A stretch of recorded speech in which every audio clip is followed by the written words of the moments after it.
Hey, what's up guys, DB-YGO here. As you've been noticing over the past week, I've been posting gameplay videos from locals from last Thursday, and I took first place with Scareclaw, Bystial, Horus, and deck's been running nice, and I really like Scareclaw. I've liked Scareclaw for a long time, and as long as Fenrir doesn't go below 3 copies, the deck basically remains untouched because there's really not much in here that they're gonna hit on the list. It flies under the radar, and I think it works pretty well. I like it how I like how Tryhard controls the board, especially against good stuff like Tempai, and I like how it synergizes with different engines. I'm not playing adventure stuff in this one, but I've played adventure Scareclaw in the past, and I really like how they just mesh well together. I like the adventure one better, I think, because it puts more defense position monsters on the field more frequently, so you can get more value off of your Reichardts. But you can get value off your Reichardts in this one, but it seems like the hands that you have to open to get there are a little bit more specific. It's kind of hard to explain what I mean without actually going through it, but it's late at night when I'm recording this, and so it's not going to be super in-depth, but I'll try and explain some card choices as I can. Be sure to like and subscribe, get the bell on, that'd be great. I appreciate the support. As I gain more subscribers, I want to do more giveaways. So yeah, share it up, and we will get there. So we'll start off with Scareclaw, Reichardt. I got 3 of those. This is like your engage for the deck. It searches for a Scareclaw spell or trap on summon, and it allows you to draw a card if there are 3 or more defense position monsters anywhere on the field, and that's not hard to do. Also, you can special summon. All the Scareclaws have the same effect, where you can special summon them to a column or adjacent column or adjacent zone to another Scareclaw monster you control. So it kind of turns them into extenders. It's really nice. One Visa Starfrost. I play 1 copy. It's good to search for off the field spell if you need to, because then you can pop your Scareclaw Link 1 and bring it back for free. And then you have Reichardt, which gives you synchro plays. It gives you access to Astrolaud. I don't think you need more than 1 copy. I suppose there's a world where you could play 2, but I'm just not seeing it right now. And then for the level 3 guys, I'm playing 2 Acro, 2 Astra, and 1 Balone. The piercing doesn't come up as often, so I only play 1. You could play like 2 of those. You could even bump up the numbers a little bit if you needed to see more copies of Scareclaws in your opening, but I think what I have is not too bad. Also, you play 2 copies of Scareclaw Kashtira and 3 copies of Fenrir. That's another way to open up a Scareclaw monster. Fenrir is just a really good card too, especially going first. You set up a guy, you set up Fenrir, and it can disrupt your opponent pretty well. So that's it for the Scareclaw engine. Scareclaw Kashtira also does other cool things in this deck, and I'll go over that later when I get to the extra deck. So that's the Scareclaw engine. And then I'm going to go to the Horus engine. We got 3 Mseti, 1 Happy, and 1 Dwamatef. I am not playing Kabesanef. I was playing it, but I opted to cut it to make room for other things. The Horus monsters are nice because you can get free defense position monsters on the board to make your Reichardts more valuable. You get the search and the draw off of it. Also, this gives you access to Photon Lord to play around Nibiru, gives you access to Hope Harbinger to negate spell heavy decks like Chimera or Runic.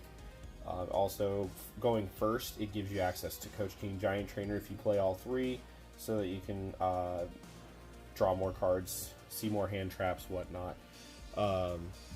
There's also another reason I really like Dwamatef. It's not being played in this deck, but I have played it in the past in other decks. I will just tell you that Dwamatef is a free water monster. Spiritual Water Art AOI is really a fun card.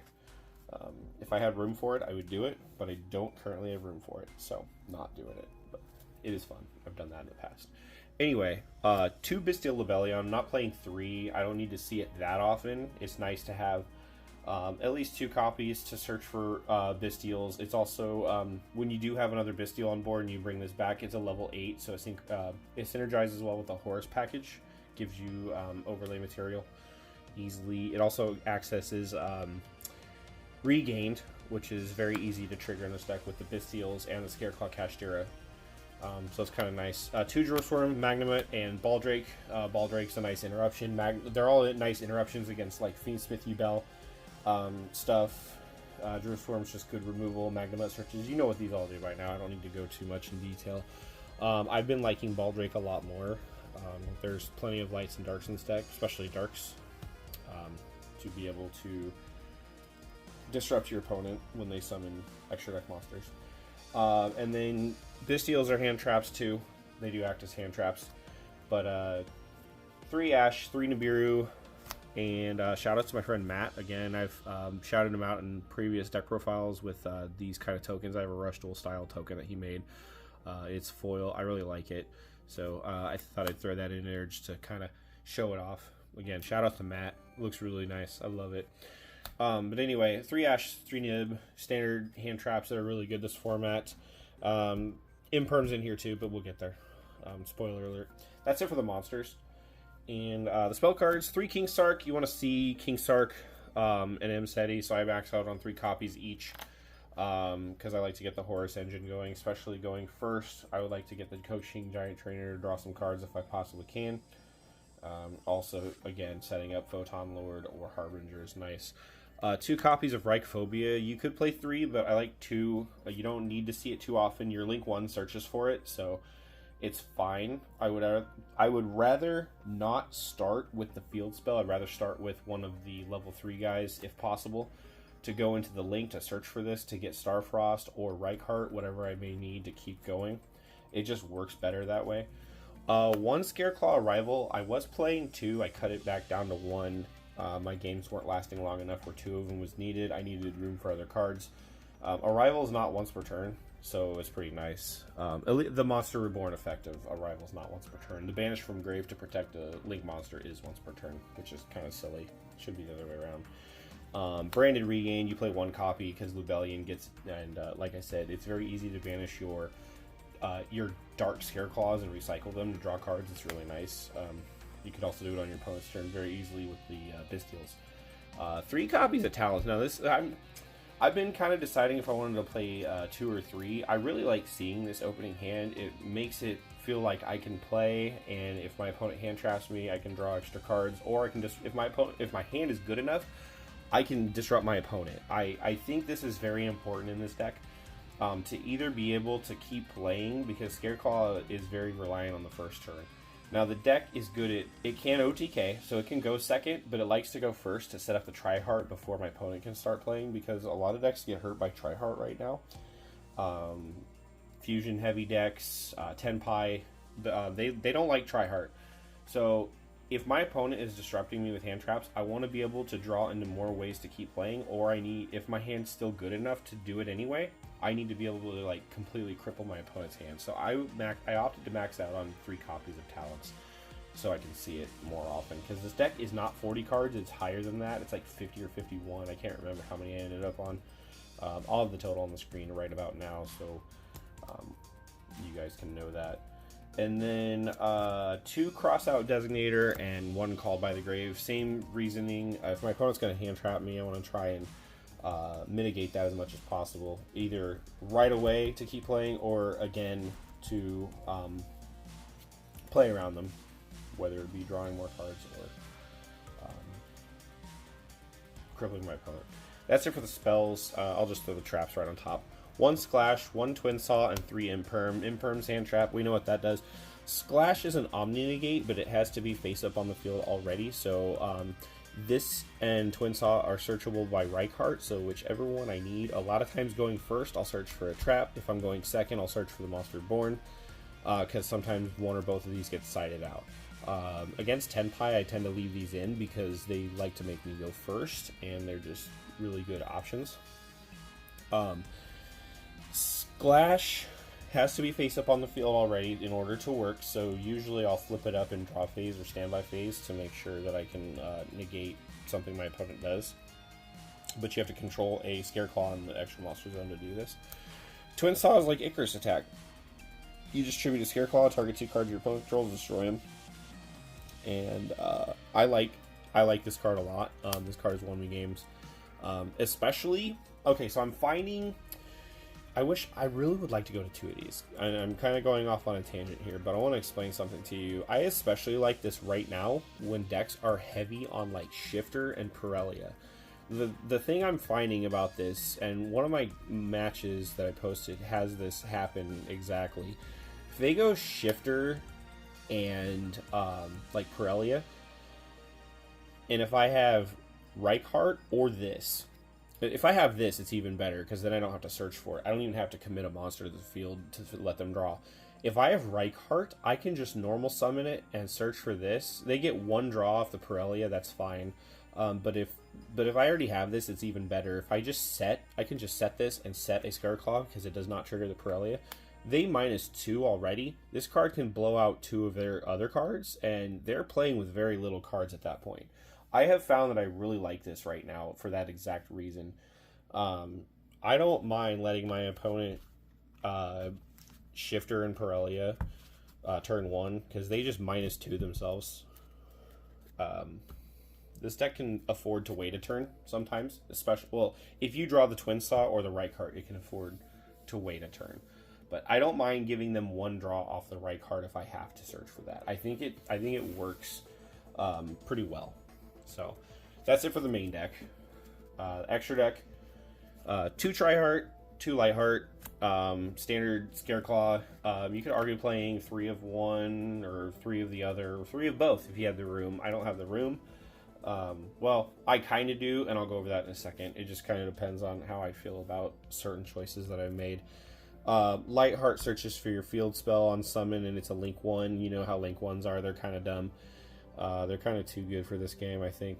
Tryheart is your main boy. On turn 1, he's your floodgate. He changes all monsters to defense position, and he's unaffected by activated effects of defense position monsters. He's really good. He's hard to out for a lot of decks, especially like Tenpai.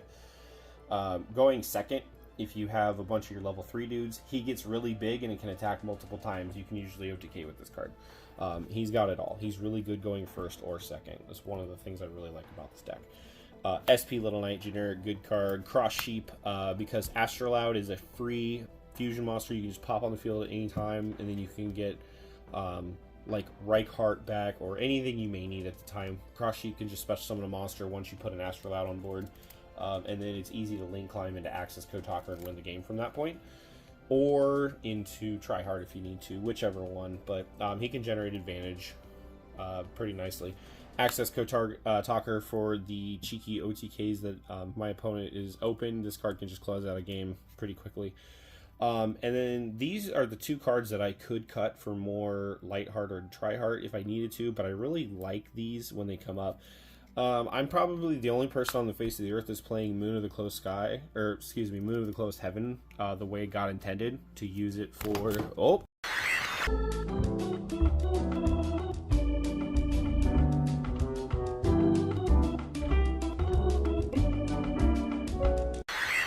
Alright, sorry about that, guys. I bumped the tripod. As I was saying, I'm probably the only person on the face of the earth that's playing Moon of the Closed Heaven as God intended, to go into Underworld Goddess with 2 of my opponent's monsters. I am not playing that card to go into Fiendsmith. I'm not playing Fiendsmith. We don't do that here. This card just outs problem cards a lot of times, and it's really easy to swarm the board with enough materials to make this. So if your opponent has a problem monster, you can kaiju it from the extra deck. So yeah, that's the only reason I'm playing Moon of the Closed Sky. I'm probably going to end up cutting it for something else. Maybe the Scareclaw Link one again, like a 3rd copy, but I'm not sure if I really need a 3rd copy. I don't know. Maybe there's something better I should be playing. Maybe Zeus. I'm not playing Zeus. Zeus is also an option I thought about. Speaking of Xyz monsters, we've got the Photon Lord, the Hope Harbinger, and the Coach King Giant Trainer. I'm not playing Dingirsu. I really like Dingirsu as a card. It's non-targeting, non-destroying removal, but I'm opting for other choices right now. So some negates and some draw cards, setting up first turn depending on what I need. It's been working out pretty well. Chaos Angel is really easy to go into with Visa Starfrost and Rykart. It's just a really good card. And then Changi is really good in this deck. If you set this up with the Visa Starfrost Rykart play instead of the Chaos Angel, this is usually if you're going second. This is when you're going into a board. You want to do this. Going first, you want to go into this if you have access to it. Especially if you have a Bystial or Scareclaw Kashtira in your hand, because if this is on board and you do the Scareclaw Kashtira or the Bystial during your opponent's turn, this will trigger and banish 2 of your opponent's cards, one from their field, one from their graveyard. It's really good.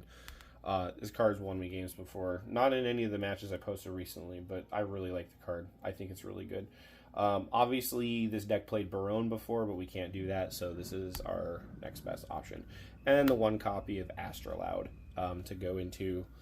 When you have Visa, Starfrost, and Rykart in your graveyard, it's just a free 3,000 attack dude.